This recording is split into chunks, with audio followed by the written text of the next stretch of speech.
So it's just gone 8 AM and we've got the camper in and we're just jacking it up. So with a bit of luck, and if the vehicle needs any parts and we could get the parts here today, then I could be on my way this evening. So touch wood, at the moment things are looking good.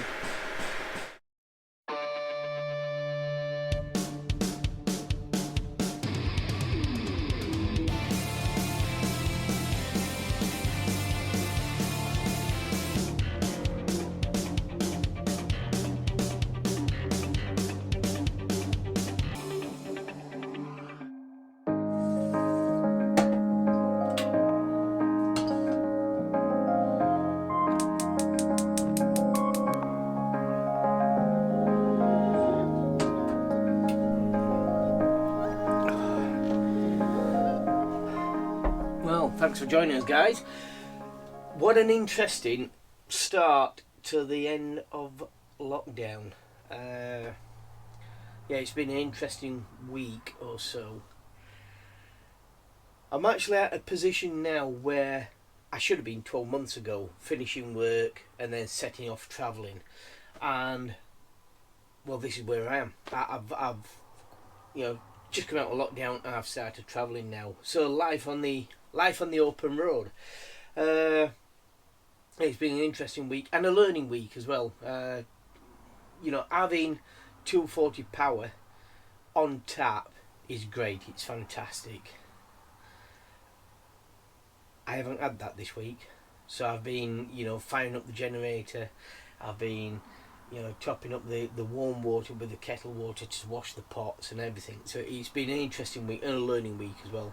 And not only that, it's been a busy week with everything I've done. I've been down to the fabricators, I've been down to the auto electricians, I've been to a vehicle repair shop. We did a campsite meetup. I've also called in on one of my subscriber friends. So it's all been happening this week, and the camera's been on here, there, and everywhere. And I've met so many new friends as well. So it's great that I'm on the road now, and things are happening, and I'm learning, and I'm giving it all to you guys.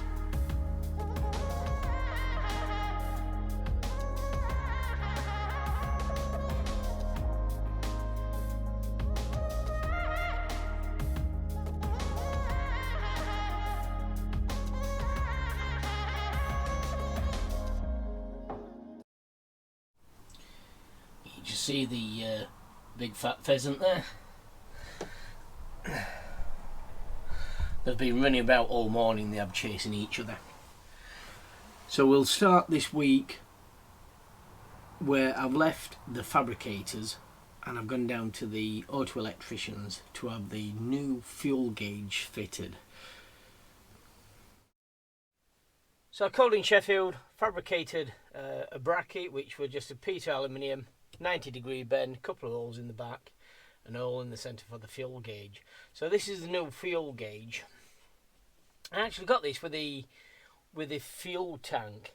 The fire vehicle only had a 120 litre fuel tank, so I needed to increase that, and I think I increased it to over 300 litres now, if I can remember rightly. And at the time of buying the fuel tank, or having the fuel tank made, I also got with the fuel tank the fuel gauge. But when I actually come to fit the fuel tank, the two wires what came from this fuel gauge obviously go to the tank area. So I just connected them up, but this weren't actually calibrated to the fuel tank. So I think half a fuel tank on here was actually technically an empty fuel tank. So yeah, I got the auto electricians to wire this in for me. It's not a straightforward job because there are a couple of resistors there to take it from 12 volt to 24 volt. So yeah, so I'll let the auto electricians do that for me. So that seems to be now and working. And when I went to the auto electricians, the tank were about 3/4 full. when we connected this up, it was saying 3/4 full. I've done a lot of running around this weekend, here, there and everywhere, and yet checked it again just before I filled up now, just recently, and the fuel needle was just about below halfway, which when I checked and I stuck my head in the tank there, I could see I was just about, just below halfway. So that seems to be calibrated for the new fuel tank.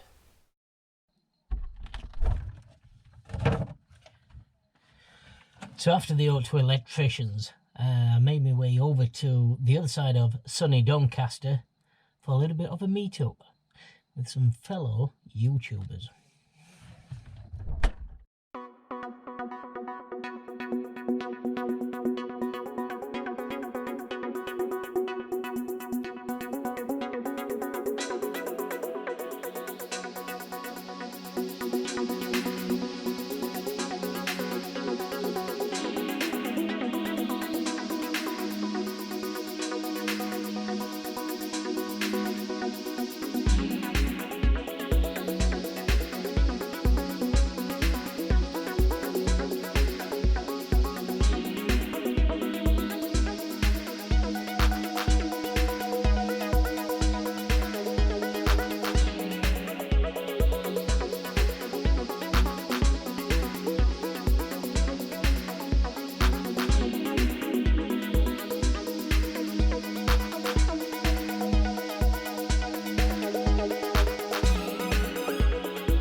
Well, good morning guys.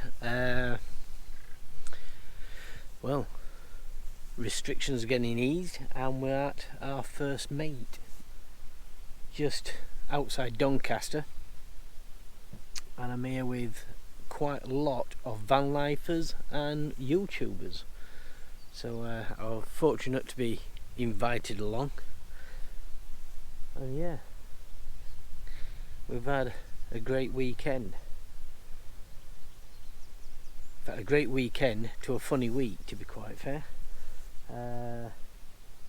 I've got a rear brake sticking on the truck, only very slightly, but I'm having that looked at on Tuesday. Okay, I've had a great weekend here down at the Willowfields campsite. Met some great people this weekend, I've got to say. Other YouTubers and some are not, but it's all like-minded people. I've seen so many different vans this weekend, from your VWs to your Transits to your Ivecos, Sprinters, motorhomes. Yeah, really nice people, all like-minded. So I'm going to push on now. I'm just filling the water up and I'm going to push on from here. I'm going to visit my sister. She lives in a park home just 8 miles of this location.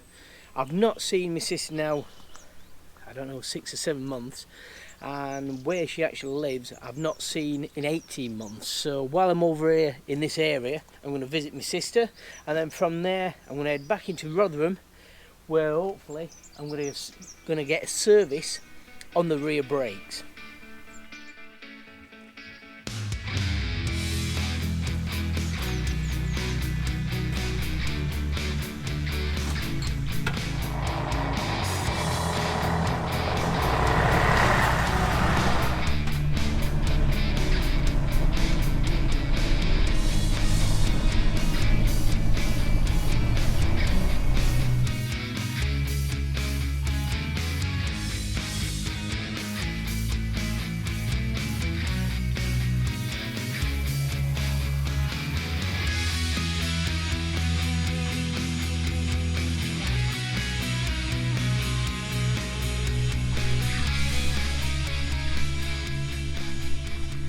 So a little bit of a change of scenery tonight. All weekend I've been on grass, and yeah. The train. Yeah, so what am I doing in what looks to be a truck stop? Well, in the week, because I think basically because we've been in lockdown so long, the brakes on the truck, air brakes as you know, the near side is tending to stick on a little bit. Now, it was sticking on last week. I could feel the truck not actually rolling as smoothly as it used to, especially really at low speeds. So when you're rolling to a stop, the truck will actually stop it on its own. So when I got out and felt the wheels, I could tell this wheel here, this culprit, we're getting slightly warm. So last week when I was over at the fabricators, I got underneath, we greased, and I just, WD-40 may not have done much, but I just soaked the not the brakes, but the actuating arm with WD-40, as well as obviously greasing the nipples and everything. So it seems alright now, it seems alright, the wheel. But however, if we're intending to go up Scotland very soon, I really need the brakes checking over. So yes, the truck is in at the mechanics in the morning. So they want me here at 8 o'clock, and for me to wrap up and pack up from camp and get here for 8 o'clock, it's a little bit of a challenge. So I asked the guys here, can I sleep here tonight? And I'm already here at 8 o'clock in the morning. They said yes, so I'm happy with that. We'll see what tomorrow brings. I'll get the camera out tomorrow. I'll do some filming. I do actually want to have a look at the brake drums on this, because they're not like a car where you've got the little piston what pushes the calipers out. These are slightly different. So I think they've got something like a Z clip, I think they call it. So I'm interested in seeing how the brakes work, maybe just for a future reference. So it's just gone 8 AM and we've got the camper in, and we're just jacking it up. So with a bit of luck, and if the vehicle needs any parts and we could get the parts here today, then I could be on my way this evening. So touch wood, at the moment things are looking good.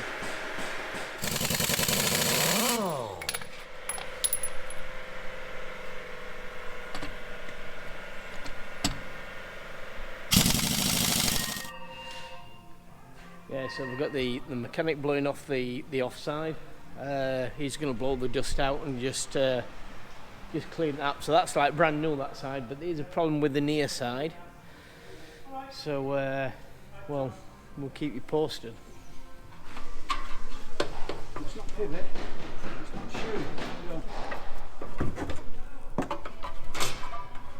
It's not that pivot, it's not that shoe. So it's got to be the arm what's coming across then. Yeah, right, it's going to be cross shaft. We'll just see what we'd add to cross shaft or chamber. Yeah. So I'm going to take that clevis pin out now, so we isolate both of them. Right. Yeah. There. Yeah. Then you can work one and see well, whether it's know. one or other. Then, isn't it? Yeah. Yeah. So we'll just get the clevis pin out. Yeah. So we get our own guess. So this is the actuator for the air brakes. This pushes a piston out, which rotates this arm here, and that goes to the S cam at this side, which when that turns, that increases the diameter of the brake shoes, and the brakes come on. So we've got a feeling just at this point here it's sticking, so it may need cleaning, it may need greasing. I have greased the grease nipples, but I don't know, the grease is coming out this side as you can see, but there's no grease coming out here. So it could be this, it could be that joint just up there, But yeah, something is just very slightly sticking, and yeah, the near side brake's coming on, so or sticking on. But we've got Michael. He's a great mechanic. He did his apprenticeship on sort of like vehicles like this, and he grew up with vehicles like this, so he was actually very excited to get his hands on this one. It's coming with it and keeping the angle means all pivot points tight.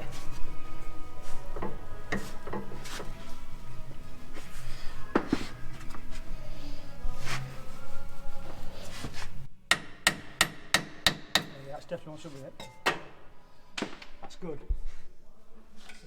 Best case scenario. Excellent.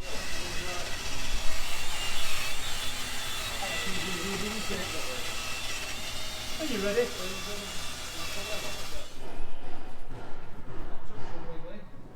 So the problem seems to be this little pin here and that joint, so we're going to try to get the pin out and then get it greased.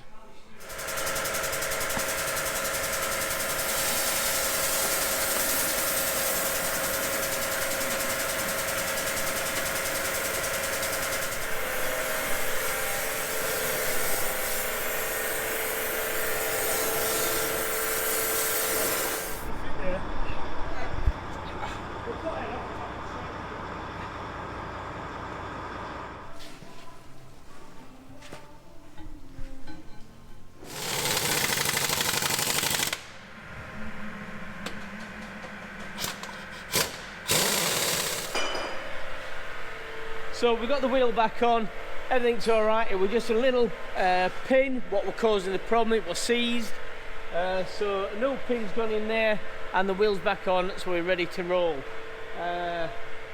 Michael, the mechanic, has done a great job. So I'm going to put this place in the description. Yeah, and I cannot believe how many of the old timers have come to actually look at the truck and give me a compliment on how well the truck is and how, you know, just how well built the truck is. The old guy what's just been now says this will take me or anyone around the world. Because more importantly, it will also bring them back. Now that's something to really think about.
Well, this is a little bit different from last night, where I stayed in a truck stop, or a truck yard should I say, where I had the brakes on the camper serviced. So I'm not too many miles away from my hometown, and I'm spending the night on one of my subscribers' drives.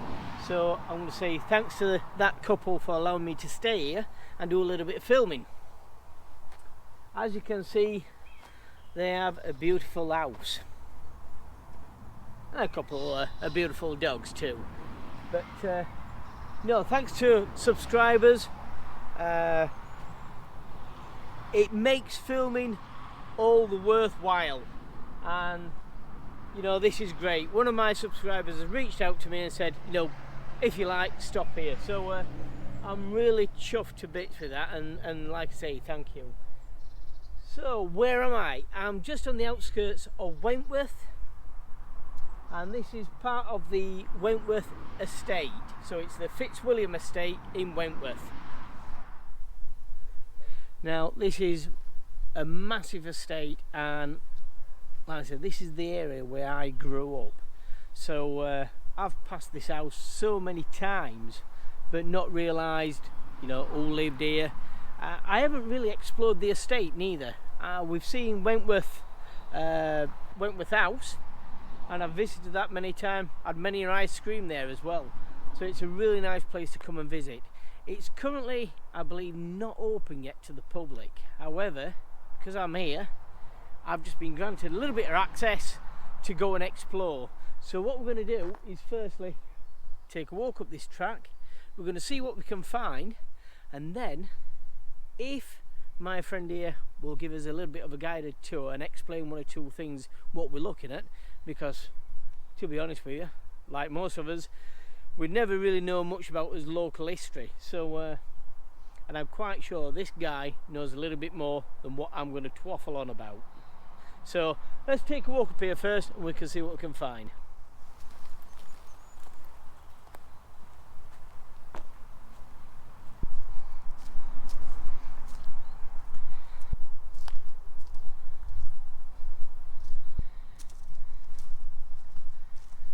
And as I'm walking up there, there's pheasants running around all over the place.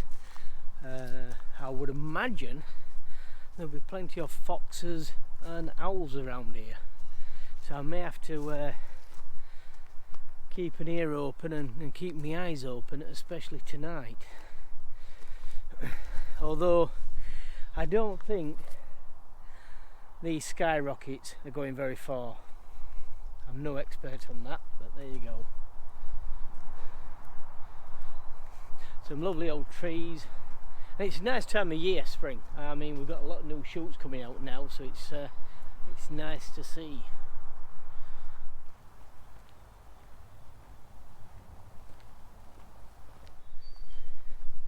This track is slightly sloping uphill, so I'm hoping that when we get to the top here, we may be able to, well, looking at it now, I'm sure we can see what could be a little bit of valley on the, a valley on the other side. So I brought the drone as well, so we may have to put the drone up very shortly. I can't believe it all. I mean, I talked about getting the camera out, being lovely and sunny all day, and literally 5 minutes before I brought the camera out, it's all clouded over. So I don't know whether the weather's going to be changing or not, but so I decided I'll go and do some filming now, and then if it does start raining later, then a squirrel just run across there. Right, I'm going to say, wow, look at this, guys.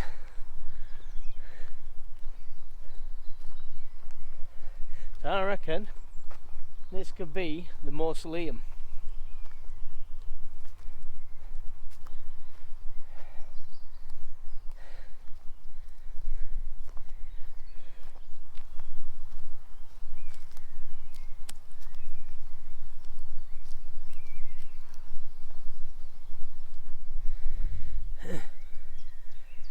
I've just heard there's certainly a buzzard or something over that way, but I've just spotted right in the very distance there, you can see the Fitzwilliam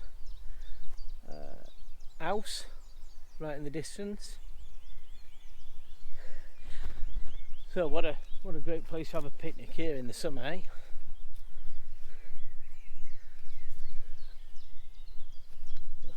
Partridge, rabbits as well. You see the rabbits? Yeah, another one.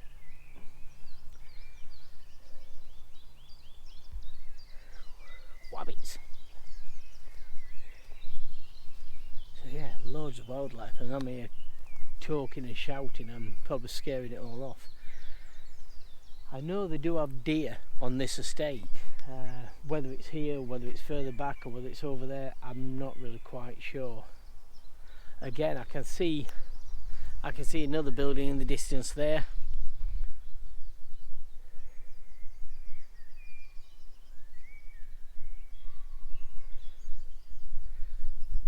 couple of birds what flew across there were partridge, so they must have been hiding up here somewhere. So what's that? Pheasants, rabbits and partridge all within the first, what's that, 2 minutes of filming. And this place is just absolutely unreal. And whether you like the time period, what this is set in or not, what I find more amazing about this is the craftsmanship.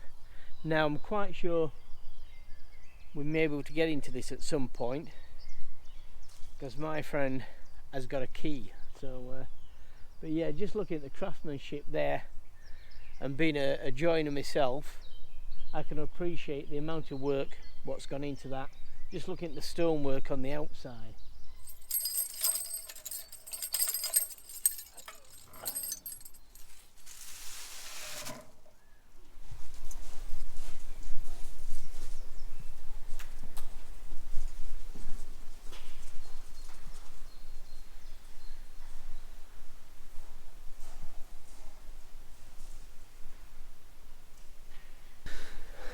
So we've got the keys, we've got into the place, and I hope you can hear me alright, because it is a little bit echoey in here. But yeah, this statue has been carved out with one piece of stone, and when you look at the craftsmanship, what's gone into this, it is very nice. Down to the writing on the buckles here, the pocket right deep inside, just here underneath his gown. I mean, just look at the work on the back of the statue there. Absolutely unreal. And obviously you've got the statues around, or the figureheads. The ceiling itself is absolutely out of this world. And apparently this were all cast in one plaster mould, but then chiselled and formed. So that, again, is like, you know, when we talk about the craftsmanship, it is, you know, absolutely unreal. Surrounded by columns, again, out of one piece of stone. And these aren't just straight columns, you can see there's a slight taper on them. Yeah, and even the joints on the brickwork here. Now, how many of you bricklayers out there can do things like this? And apparently these stones are all pegged as well. We've got a wooden peg in there, so they'll sit on top of each other. But yeah, the wood, you know, and again, these aren't flat bricks neither. These aren't flat face on it. They've got a slight curve to them. The skirtings, again, are all in stone. Yeah, it's just remarkable the amount of skill that's gone into this. And well, I'm going to have to wrap it up here now, guys, because the video is getting way too long. But I mean, if you do enjoy what you've seen, please like, subscribe and share. You know, the bigger I become, the bigger this channel becomes, and the better it's going to get. So please share. And that's it for now. So I hope you've enjoyed it. We'll see you again soon. And thanks very much, guys.